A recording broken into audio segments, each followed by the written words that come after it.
अस्सलामु अलैकुम वरहमतुल्लाहि वबरकातुहू। आज की जो क्लास है ये अपॉस्ट्रॉफी के ऊपर है। ये इंग्लिश ग्रामर के अंदर बहुत इम्पोर्टेंट है, इसलिए इसका जानना बहुत ज़रूरी है। आइए देखते हैं कि अपॉस्ट्रॉफी को उर्दू में क्या कहते हैं। अपॉस्ट्रॉफी को उर्दू में इजाफत कहते हैं और इसी के इस्तेमाल को आज हम जानेंगे।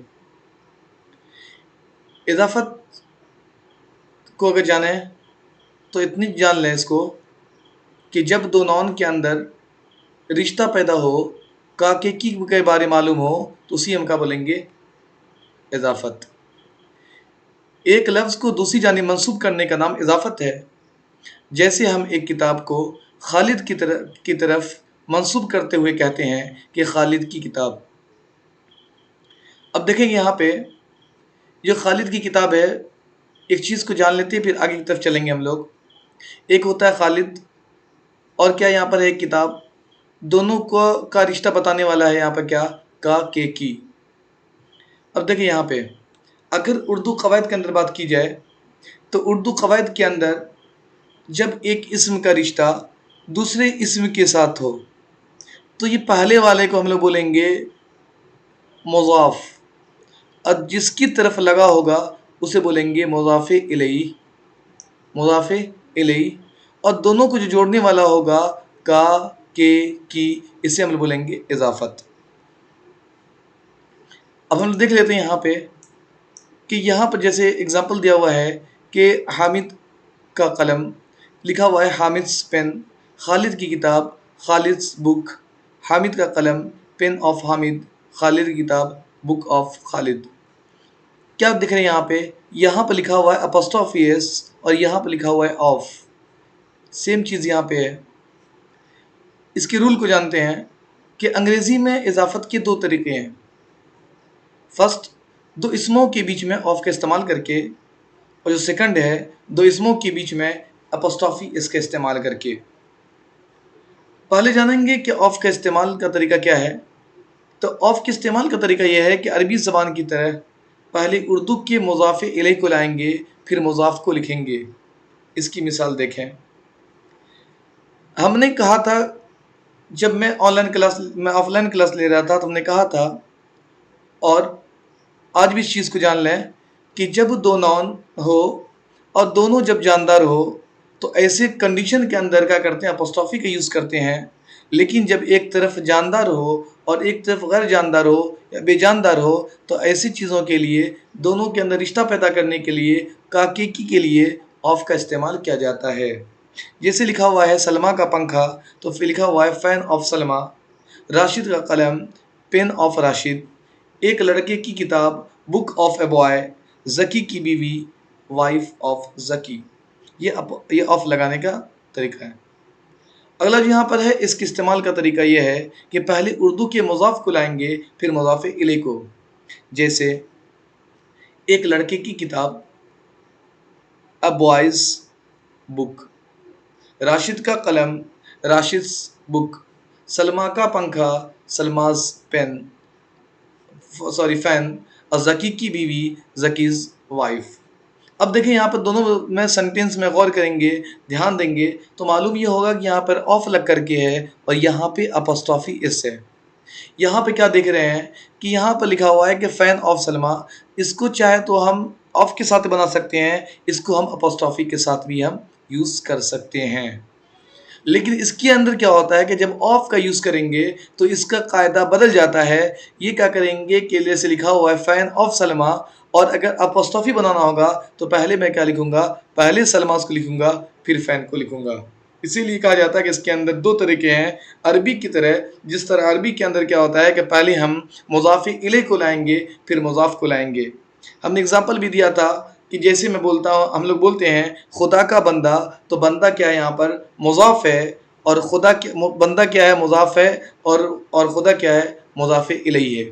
जिसकी तरफ लगा होगा उसे हम मुज़ाफ़े इलैही बोलेंगे, और जिसका लगा होगा तो उससे हम बोलेंगे मुज़ाफ़। ये मालूम होना चाहिए। सेम इंग्लिश में इसी तरह है। और एक चीज़ मालूम होना चाहिए हमें यहाँ पर कि जब दो जानदार मौजूद हो और हमें वहाँ पर का के की के लिए हमें बताना हो तो ऐसे कंडीशन के अंदर वहाँ पर अपॉस्ट्रोफी एस का यूज़ करेंगे। लेकिन जब दोनों तरफ यहाँ पर क्या हो कि जब बेजानदार हो तो ऐसे कंडीशन को क्या करेंगे कि ऑफ के साथ यूज़ करेंगे। और एक चीज़ और याद रखेंगे, जिस सेंटेंस के अंदर ऑफ का यूज़ होगा उसके पहले द का इस्तेमाल किया जाता है। ये आपको मालूम होना चाहिए। किसका इस्तेमाल करते हैं? द का इस्तेमाल करते हैं। अगला देखते हैं यहाँ पे इसका कायदा क्या है।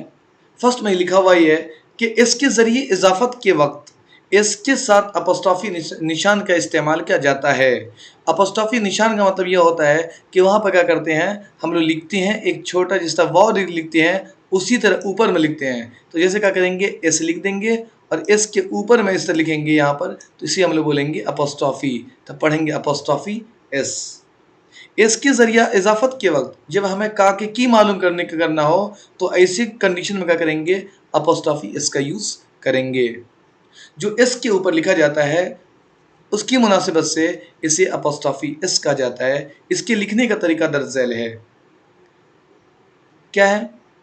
अगर सिंगुलर नॉन है तो इसके लिखने के बाद आखिर में इसके ऊपर अपॉस्ट्रोफी लगा दिया जाता है, फिर इस लिखकर मुजाफ, जैसे कि ऊपर की मिसालों में है। यहाँ जो बता हुआ है यहाँ पे, ठीक है, यहाँ पर जैसे लिखा हुआ है Salma's fan, a boy's book, Rashid pen, Zaki's wife, इस टाइप का जो भी लिखा हुआ है। इसका सेकंड रूल ये कहता है कि अगर सिंगुलर नाउन के आखिर में पहले से एस है तो इजाफत के लिए दूसरा एस नहीं लिखा जाता है, बल्कि इसी एस के ऊपर अपॉस्ट्रोफी निशान लगा दिया जाता है। मतलब ये हुआ यहाँ पर कि जिस तरह क्या होता है कि ये जो पहले से जिसके लास्ट में इस लगा हो उसको अलग से या उसमें अलग से इस लगाने की कोई ज़रूरत नहीं है, बल्कि क्या करेंगे कि उसके आखिर में सिर्फ अपॉस्ट्रोफी यूज़ कर लेंगे तो हमारा सेंटेंस कंप्लीट हो जाएगा। इसमें किसी तरह की कोई कमी रहने की गुंजाइश नहीं है। जैसे एग्जांपल यहाँ लिखा हुआ पर है कि गिलास का पानी, ग्लास वाटर। यहाँ पे क्या हुआ, यहाँ ध्यान देंगे तो लास्ट में क्या यहाँ पर एस है तो एस के लास्ट में क्या लगा दिया जाए, अपॉस्ट्रोफी। फिर अलग से एस लगाने की कोई ज़रूरत नहीं है। ये आपका सेंटेंस कंप्लीट हो गया है। सेम चीज़ यहाँ पर है, ग्लास कलर, जानवरों की लाश की बू, करस स्मेल, दरसगाह का टेबल, क्लास टेबल। यह बिल जो है कार्सेस इस्माल जो स्मेल होता है, ये जानवर जो जब जानवर जो मर जाता है तो जानवर की जो लाशों की बू होती है उससे हम लोग क्या बोलेंगे, कारकेस स्मेल। कारकेस स्मेल हमें मालूम होना चाहिए। ये आपका सेकंड रूल। थर्ड रूल ये कहता है कि अगर ऐसे प्लूरल नाउन है जिसके आखिर में इस लगाकर प्लूरल बनाया गया है तो इजाफत के लिए दूसरा एस नहीं लिखा जाता है, बल्कि इसी जमा वाले इसके आखिर में ऊपर अपॉस्ट्रोफी लगा दिया जाता है। जिस तरह यह लिखा हुआ है एग्जाम्पल में कि लड़कियों के कलम, लिखा हुआ गर्ल्स पेन। तो ये गर्ल्स पहले से क्या है, एक प्लूरल फॉर्म में है।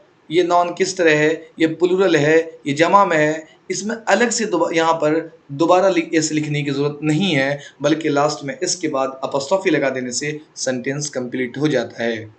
जैसे लिखा हुआ यहाँ पर लड़कों की किताबें, बॉयज़ बुक्स, बच्चा के खिलौने, टॉयज़ चिल्ड्रेन, इंडिया के बादशाह, किंग्स इंडिया। यहाँ देखेंगे जो किंग्स है ये पहले से मौजूद है। इसको क्या क्यों लिखा गया है, क्योंकि ये सबका प्लूरल है, बॉयज़, गर्ल्स, टॉयज़, किंग्स। इसमें अलग से इसे लगाने की कोई ज़रूरत नहीं है, बल्कि लास्ट में अपॉस्ट्रोफी लगा देंगे, सेंटेंस कंप्लीट हो जाएगा। तीन चीज़ को फिर से रिवाइज कर लेते हैं। तीन कायदा है कि अगर सिंगुलर नॉन के अंदर क्या करेंगे, अगर हो उसके आखिर में मुझे क्या करना हो, अपॉस्ट्रोफी लगाना हो तो कुछ करने की जरूरत नहीं है, सिर्फ एस लगाकर उसको मुजाफ बना देंगे।